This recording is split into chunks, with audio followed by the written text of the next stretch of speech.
You can kind of count them as the same. So if you have, well, not count them the same. If you have a picture that is 300 pixels, it will print out at 1 inch clearly because you have 300 pixels per inch. So that's sort of another way you can sort of tell how big photos are. There's some math involved, which is never fun. Did you have a question? No. Oh, sorry. Well, it was for before where you're talking about the text sizing. Will you be covering serif and sans serif and when we should be using it? I wasn't planning on it, but you can definitely ask about that when we sort of get there. Okay, yeah. I just wanted to know. Okay.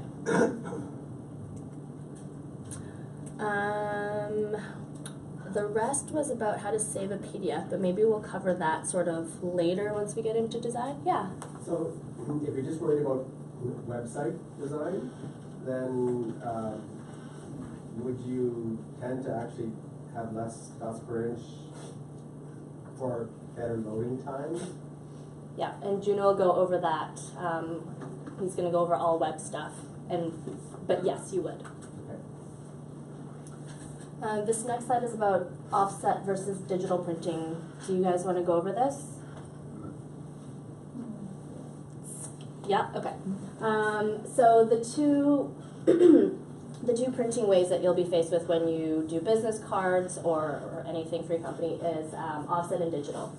So let's start with digital. Digital is done on a laser printer. So like your office photocopier, your Xerox, your Canon, that's digital printing. That's essentially taking toner and powder and it's just fusing on the piece of paper.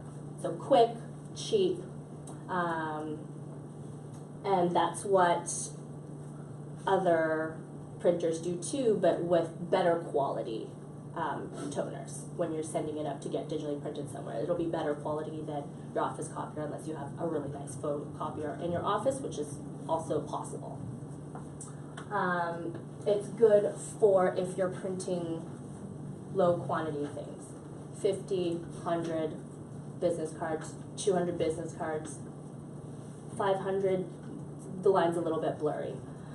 If you're printing 1,000 business cards, for example, you might go to offset just because the pricing now with places like Jukebox that we talked about, the pricing is so competitive that if you are okay with spending $80 instead of $30, for example, you can have offset business cards. So offset business cards is real printing. So done on a printing press where there are men physically manning and adding ink and stuff to the printer. And so that's why you get a better quality because there's somebody there physically manning the printer, looking at the stuff, every sheet that comes out of the machine. And so you know when I showed you that picture of the butterfly and the dots, or the text where the rich black where you saw the shift in the cyan or the black, they're there with a microscope looking, making sure there's no shift, because that's what you're paying the money for. So there is somebody that actually does that when you're getting like books printed, annual reports, large quantity brochures, offset, anything offset, like that's typically what you're getting. So you notice the difference, even if it's like text-based, say black on blue business cards, if it's just text and nothing else, you notice the difference between offset and digital. The ink also lays differently on the paper. Yeah, so with digital, the ink lays on top of the paper. So if you have, say, white areas in your design, say you have, a red band with white text, and the white text is white from the paper showing through, you'll actually see that the red is higher than the white paper because it's just ink sitting on top of the paper. Whereas if you were to print that same thing offset, it would all sink into the paper. So that's, this is like really, like the everyday flyer in the mail, you're probably not going to notice a difference. But if you want like a nicer piece, if you're doing something high-end real estate, jewelry, car, sure, you can use, digital, and that's perfectly fine. But the really nice luxe stuff, that's typically done offset. But you can do some,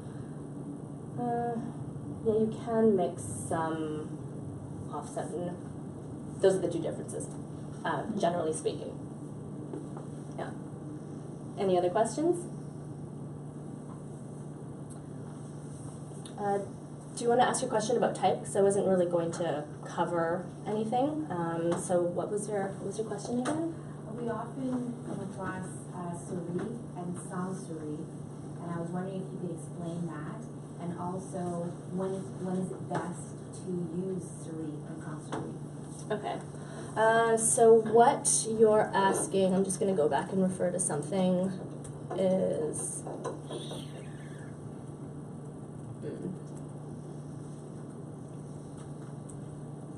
so a serif font is a font like this, fonts that have these. These are serifs, tails at the end of letters. And it used to be thought that if you use serif for books, for smaller stuff, like heavy, that was sort of easier to read.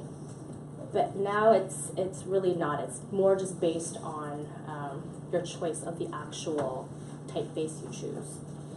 So there is not one is always better than the other. It's what kind of looks better in the use. Yeah. Sans serif, which is like the top line where it doesn't have any tails or serifs, that's just more modern. So, I mean, I still think serifs are easier to read, like in a printed book or something, but there's no like hard rule or anything like that. So, I don't know if that helped. Harder to read in the web. You dump the whole text in serifs and just running. If it's really small, especially, totally, because I mean, there's pixels and you need something to make up, that tiny space of the letter, right? Yeah. Someone told me that, said that it's in design, typically you should have either a serif for like the header and sans serif for the body, or he said that you use sans serif for the header and then serif for the body, like that you should, for contrast, have different. Yeah, if you want to, okay, that's a good point. If you want to mix typefaces, depending on what it is you're creating, let's go with a general rule of no more than 3 different typefaces. If you're doing a business document, for example, yeah, you might have one font for the header and then a different font for the body copy. And they could be opposites. They could be a sans serif with a serif, or vice versa, or it could be the same, and maybe the heading is just bolder, bigger, different color, in a box, underlined, different that way. But yeah. I'm gonna give later a tool for pairing fonts, like an online tool, so you can see how it looks like sans serif and serifs at the bottom, and combinations, so you can create your own too. Cool. Any other questions about type, print, creating documents for print before Juno talks about web? Nope. Okay, awesome. Well, thank you.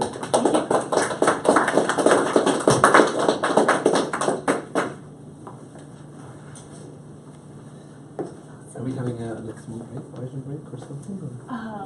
We can. Yeah. If you wanna have maybe a 5 minutes stretch break or phone break, question break, Valentine's Day break. What was that?